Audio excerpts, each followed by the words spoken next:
Hey everyone, Poindexter here.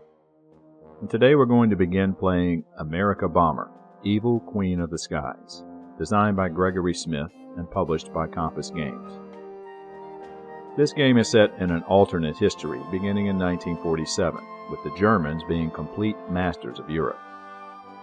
Britain and the Soviet Union have been neutralized, and only America continues to fight on. In order to bring the war to American shores, the game tasks you with flying a choice of German heavy bombers and carry out bombing raids on the East Coast and heartland of the United States. In time, if you and your crew survive, you may be able to win the race to atomic weapons and drop the first atomic bomb on American soil.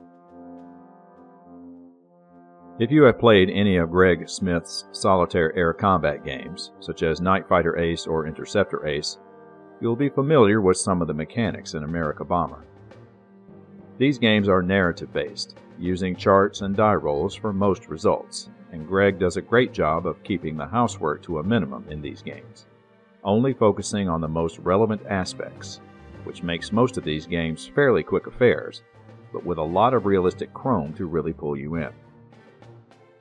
Amerika Bomber takes a classic solo game, B-17 Queen of the Skies, and breaks it down into smaller but still relevant pieces. Compared to Queen of the Skies, there is much less chart checking and die rolling, so the game plays much faster. But the core narrative is still there, and over time you will grow fond of your crew and hope to keep them alive as their experience grows. The base game comes with 6 Amerika Bombers, 3 of which are available at the start. The Paper Wars expansion adds 6 more bombers, and one of these is also available at the beginning. Your bomber will come up against an array of American fighters, naval and land-based, that will attempt to shoot you down.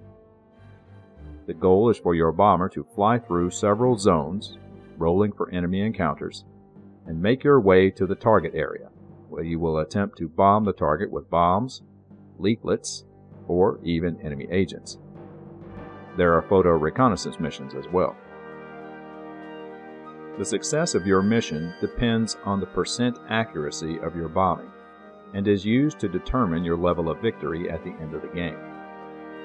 No matter what mission you fly, you will most likely encounter American resistance in the form of fighters and flak. The game begins in April 1947 and ends in March of 1948. Generally, you will fly 4 sorties per month. That is, if your bomber hasn't taken too much damage or your pilot hasn't been seriously wounded. In those cases, you may miss several sorties as your plane is repaired or your pilot recovers in the hospital. You could also lose time transitioning to a new Amerika Bomber if you choose to do so. As stated, we're going to be playing with Compass Games' Paper Wars expansion, which was featured in issue 100. This adds more Amerika Bombers and more American fighters, along with a new enemy encounter chart. The American aircraft in the expansion are made up of experimental aircraft and other variants of the standard counters. The experimental craft don't appear very often, but when they do, they can sometimes spoil your day. So let's begin by choosing our bomber. We have a choice of 4 starter aircraft: the Me-364, the FW-300, the HE-277, and a Paper Wars edition, the Ju-488B2. We'll let a random 8-sided die roll dictate what our starting aircraft will be, using the numbers you see as a reference. We roll a 6, and that means we'll be flying the FW-300. So we choose the FW-300 bomber mat and place it nearby. All relevant information about our bomber is located on this mat. Here we will track damage, ammo usage, crew injuries, and certain random events. In reality, the Focke-Wulf FW-300 was a proposed very long-range civil airliner, transport, reconnaissance aircraft, and anti-shipping aircraft, designed by Focke-Wulf in 1941 and 1942. The design was intended to replace the Focke-Wulf FW-200 Condor. Design work continued during the first years of the war, but was shelved as the need for long-range bombers diminished and other priorities emerged. Construction of a prototype was never started. The FW-300 is a 4-engine, prop-driven bomber. Compared to other Amerika bombers, the FW-300 has an impressive defensive armory with 6 weapon stations. Along with other Amerika bombers, it has an array of electronic components, such as AA jammers, navigation aids, air search radar, chaff dispensers, known as Duffel in German, and others. However, it has the weakest bomb load of all the starting aircraft, only capable of carrying 8 bombs, while the other starting bombers carry 13, so bombing accuracy will be affected as a result. The FW-300 also carries the largest crew complement, 10 officers and crew. The crew counters you see here are not supplied by the game and have been created by me to add a little more flavor. Our pilot is Hauptmann, or Captain, Voigt. Our co-pilot and nose turret gunner is Oswald.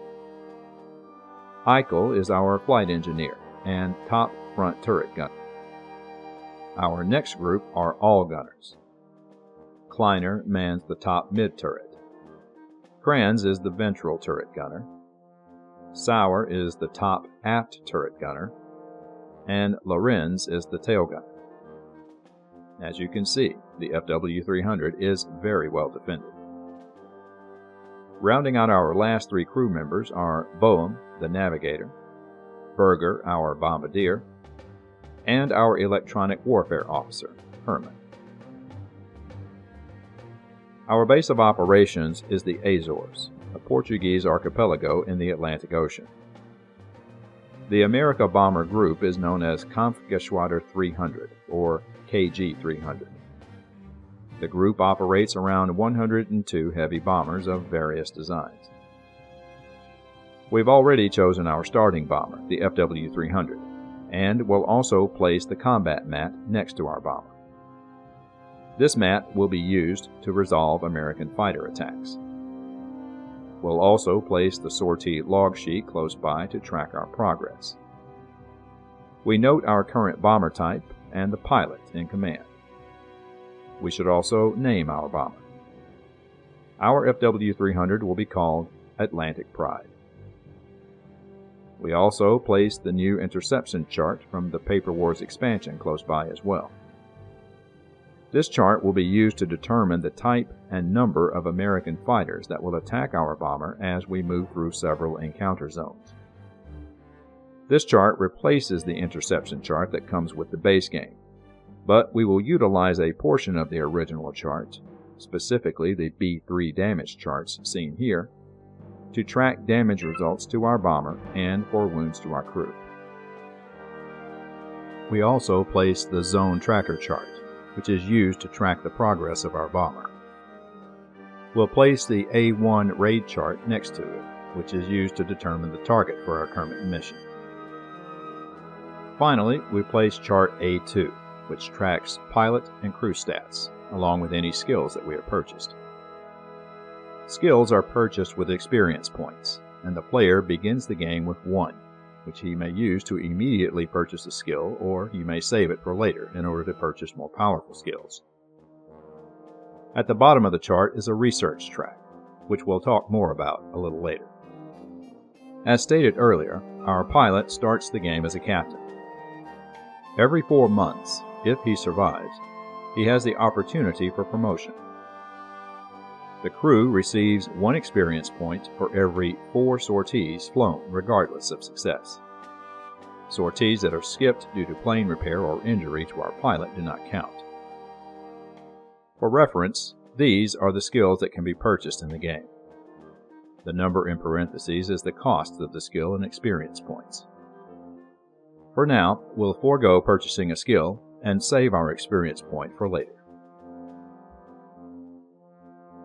We begin our first mission by rolling 2 d6 die and observe the result on the A1 raid chart. The game begins in April 1947, so we use this section for our target selection. The black die will be 10s and the white die 1s. And we roll a 22. The Corning Glass Works in Corning, New York. The target is located in Zone 6, so we mark the location on the map. We take off and move to Zone 1. Zone 1 is an empty zone in which nothing happens. In other words, we don't roll for enemy encounters. However, we do have friendly fighter escort in the form of Me-262 jet fighters, which will escort us to Zone 3 before they have to turn back. We move to Zone 2, and we finally roll for our aircraft encounter. We roll on the April to June 1947 chart, and the roll is a 9, 2 P-80 shooting stars. However, the P-80 is a land-based aircraft. Since we are still over the water, only carrier-based Navy aircraft are allowed to intercept us, so the encounter is treated as no contact. We move to Zone 3 and roll for an encounter. And a roll of 8 gives us no contact. We continue to Zone 4, and our fighter escort turns for home. We roll for an encounter, and we roll a 9 again, 2 P-80 shooting stars. However, we are still over the water in Zone 4, and the P-80s are not naval-based, so we treat the encounter as no contact. We move toward the American coastline in Zone 5, and the chances of us encountering enemy resistance increases, as Zone 5 allows for both land and naval-based fighters a chance to attack us. We roll on the encounter chart, and it's a 5, 2 experimental aircraft. The 2 asterisks indicate we must roll a 1d6 to determine what type of X-craft we encounter. It's a 5, the Convair XP-81, an Air Force fighter. Before we roll for aircraft placement, we'll refer to this chart to determine how many die will be used to determine hits against our bomber if the fighter succeeds in damaging us. Here it shows the XP-81 using 1 d6 die, which is fairly standard damage. 2 aircraft are attacking our bomber. We now roll for their placement on the position chart. This is done by rolling a 1d10 for location and a 1d6 for altitude. We roll these die for each attacking fighter. We're also going to use the optional pilot quality rules. On a roll of 1 to 4, the pilot is trained, which is the default quality. On a 5, he is a veteran, and a 6 means he's an ace. Our first enemy fighter rolls a 5 on the 10-sided die, so we place him on the approach 5 space here. The roll of 3 on the 6-sided die means the fighter is coming in level. We also roll another 1d6 for the pilot quality, and a roll of 4 means this pilot is trained. Now we roll for the position of the second enemy fighter, and it's the same result. The second fighter is on approach 5 and flying level, and on a roll of 2, this pilot is also trained. Our combat round begins. Our bomber always fires first in a combat round, with rare exceptions. But we must first choose which guns are going to fire, if any are available to fire at the position from which the enemy fighters are approaching.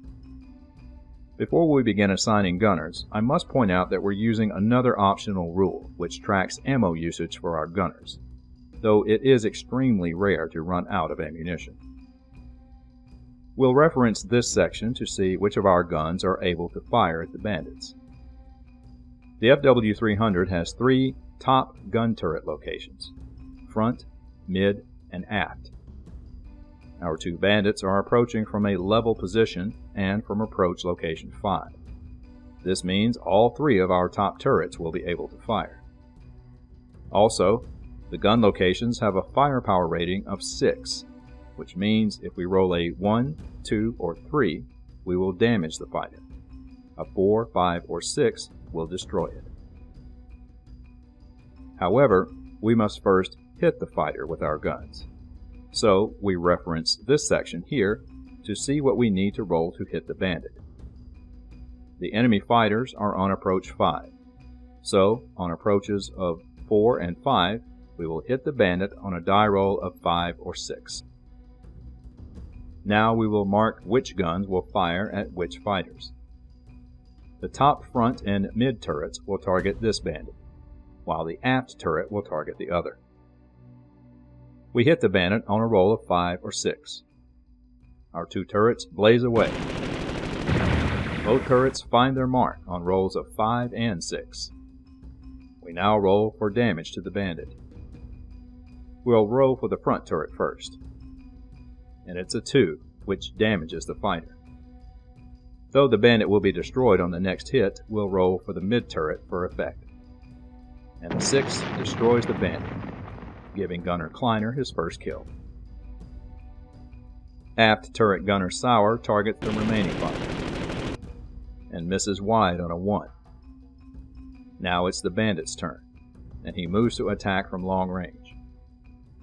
The same 2 hit numbers are used for bandit attacks in this approach area, so the XP-81 must roll a 5 or 6 to hit our bomber. And the bandit hits on a roll of 6. Now we must roll 1d6 die to determine how many hits our bomber has taken. As referenced earlier, the XP-81 uses 1d6 die for damage results.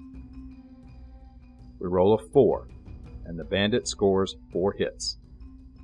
Now we check to see where the 4 hits are applied. We roll 2 dice on the B3 damage chart and apply the results.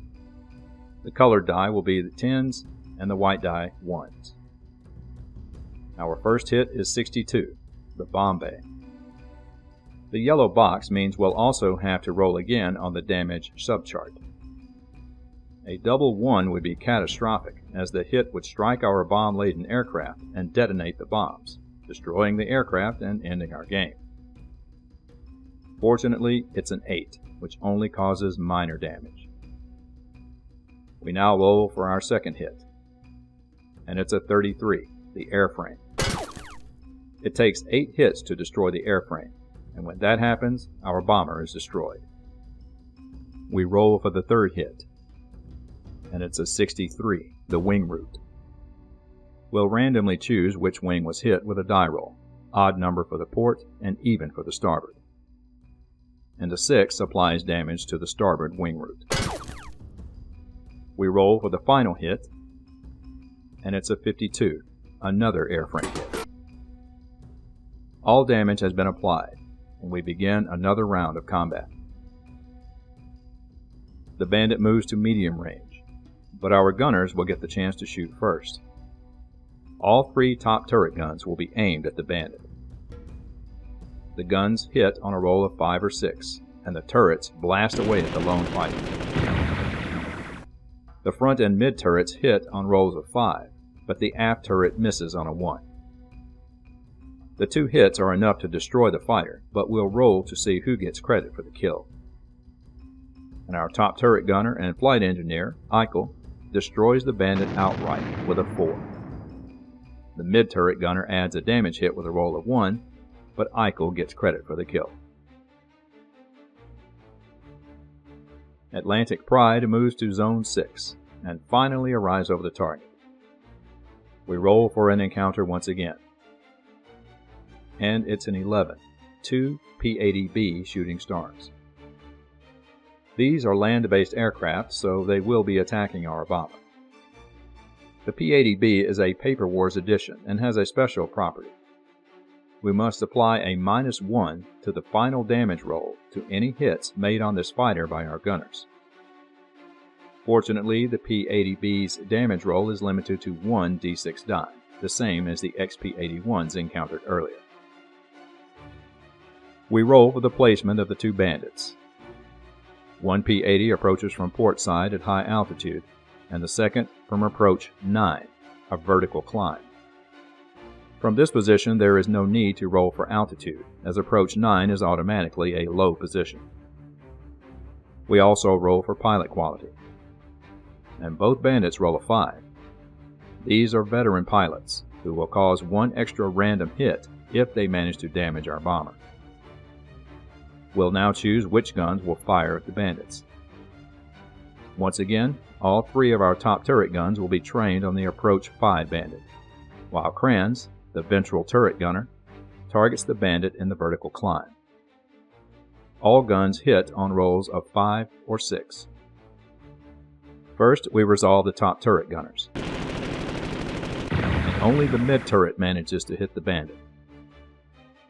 And a roll of 6 destroys the P-80. Gunner Kleiner scores his second kill. Kranz in the ventral turret takes aim at his P-80 and misses on a 2. The bandit takes his shot, and he also misses on a 3. With that, the bandit breaks off and the combat is over.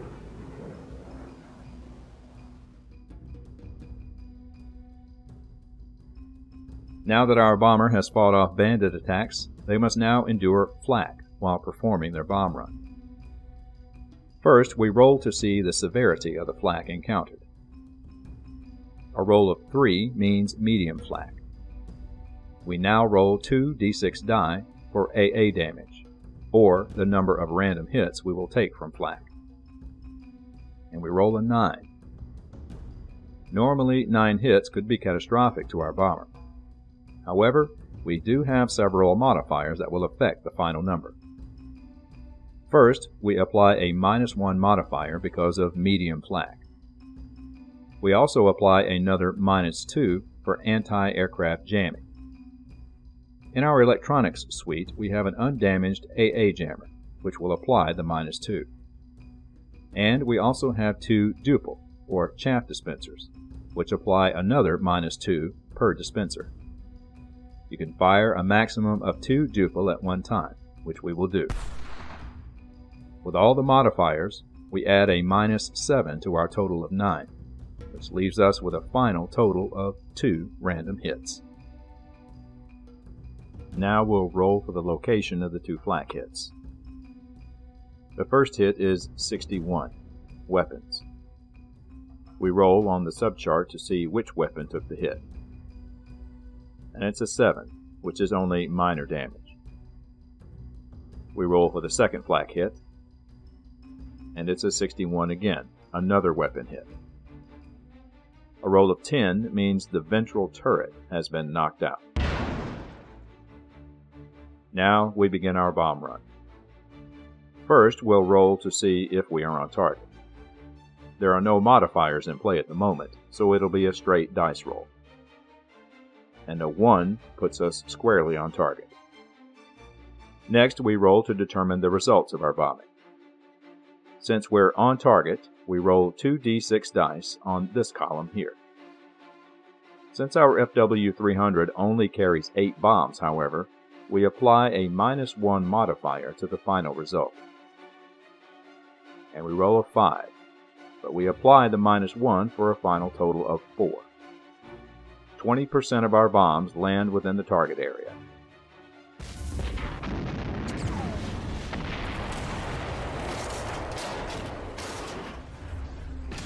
And our mission is a success. Job done, Atlantic Pride turns for home, but we must endure another round of flak. We roll for the level of flak encountered, and it's a 3, medium flak. We roll for the number of hits, and we roll 5 hits. We apply a -1 modifier for the medium flak, a -2 for the active AA jammer, and we'll drop our last 2 chaff canisters, which combine for another -4. The -7 modifier is more than enough to negate the flak, and no hits are scored. We move to Zone 5 and roll for another encounter. And it's a 2, no contact. We move to Zone 4, and we roll a 3, 3 P-80 shooting stars. Fortunately, these are not naval aircraft, so the roll is treated as no contact. We move into Zone 3 and the protection of our Me-262 fighter escort. And we roll a 5, 2 X-craft. We roll for the type of X-craft, and it's a 1, a Boeing XF-8B1. It's a naval aircraft, so we will be intercepted. This experimental Bearcat will add an extra hit to our bomber if it succeeds in striking it. We roll for the bandits' approach zones. One Bearcat comes in from the high position in approach 7, while the second attacks from the nose level position. We also roll for pilot quality. The approach 7 bandit is a veteran, while the nose attacker is trained. Fortunately, we have fighter escort in this zone, so we roll a die to see if they are able to drive off any bandits attacking our bomber. In this zone, a roll of 1 to 3 will drive off one bandit of our choosing. And we roll a 2. The Me-262s drive off the veteran bandit. The Bearcat attacking from the nose position remains, but now all defensive guns will be trained on this one bandit. From this position, we must roll a 6 to score a hit. Our turret gunners send a hail of lead toward the incoming Bearcat, and all 4 guns miss the bandit. The Bearcat moves to long range and fires, and misses on a 3.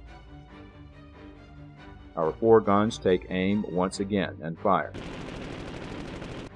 Gunner Sauer in the top aft turret manages to score a hit, and destroys the Bearcat on a roll of 4. Sauer chalks up his first kill. With all the bandits driven off or destroyed, we move into Zone 2 and roll for another encounter. And it's a 9, 2 P-80s. These are not naval aircraft, so there is no contact. Atlantic Pride has made it to the safety of Zone 1, but we must now roll for any weather changes over the Azores that could affect our landing. We do this by rolling a 1d10 and comparing the results. A roll of 6 gives us good weather. Our bomber only took a few structural hits, and 1 gun position was knocked out, none of which adds modifiers to our final die roll for landing. And an 11 sees our bomber landing safely.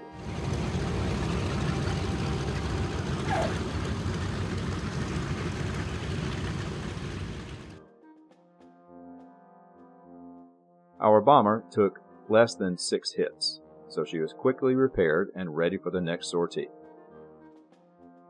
Also, since our first bombing mission was a success, Captain Voigt is awarded the Iron Cross, 2nd class. With that, our first bombing mission is complete. We took minor damage, shot down 4 aircraft, and none of our crew suffered any injuries.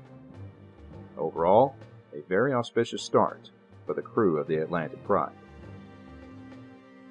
Thanks for watching, and we'll talk again soon.